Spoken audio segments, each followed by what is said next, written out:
There's a town in Florida where people don't just believe that they can talk to the dead. They're trained to do it, actually. And that's where it gets a little stranger. This isn't a hidden place. It's not underground or anything like that. It's organized. Yeah. It's called Cassadaga.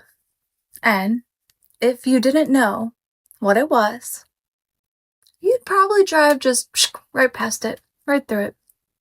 Small homes, quiet streets, Spanish moss hanging from the trees.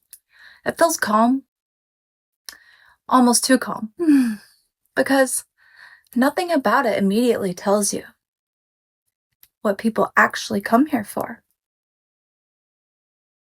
Now, here's a little bit of history about Cassadaga. It wasn't built by accident. In the late 1800s, a man named George Colby claimed he was being guided by spirits. He said they led him here to this exact place, this land, and told him to build something permanent. Not a business, not a town for growth. A gathering place for people who believed the dead were still around. And not just around, but communicating.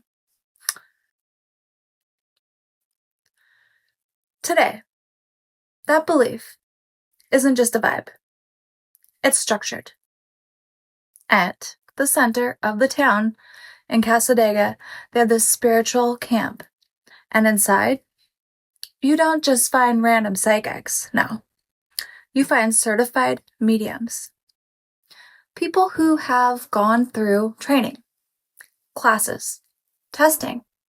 Yes, testing even, to prove that they can receive information from someone beyond. And before you can even offer readings, you have to be approved, which makes this place feel less like curiosity and more like a system. Yeah. And locals will tell you, this isn't a joke. And the people who live here, this isn't tourism. It's belief. There are residents who won't even question it because to them, it's normal. Completely normal. People come here every day. Some walk in skeptical. Some walk in grieving. Some walk in desperate for answers. And what they leave with depends on who you ask. Some say the readings are vague, generic, easy to read into, but others tell you a very different story. They'll tell you they heard names, specific names, details about people they never mentioned, moments from their past that no one in that room should have ever known. And that's where it gets, I guess, uncomfortable. Because even if you don't believe it, you start wondering, how? And then there are places around Cassadaga that people don't treat lightly. One of them is the Devil's Chair. It's just a brick bench in a cemetery. Maybe nothing special to the outside until you hear the stories. They say, if you sit there at night, you won't stay alone. No. Some people bring drinks, leave them on the chair, and come back later to find them either moved or completely emptied. Others say that they've felt something sit next to them. Not wind, not even just movement, but weight they can feel. And there's one story locals repeat quietly, that if you disrespect the chair, You don't leave the same, possibly dead in 7 days, I guess, is what they say. Now, maybe all of that is just suggestive. Maybe it's the darkness, the silence, the anticipation.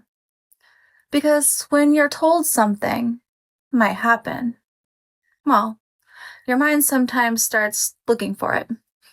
But the problem is, not everyone agrees that's all it is.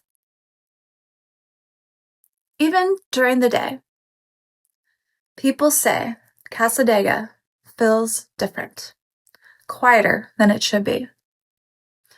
More still, like everything is happening just beneath the surface. And that's what makes this place so hard to explain. Because it doesn't just try to prove anything to you.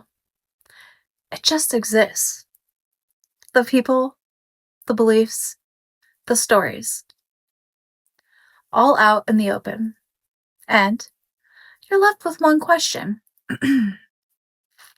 Is this just a town holding on to old ideas? Or is it something we don't fully understand yet? Because whether you believe it or not, Cassadaga is still here. Still active. Still drawing people in. And not everyone leaves with the same explanation. Quiet. Unassuming.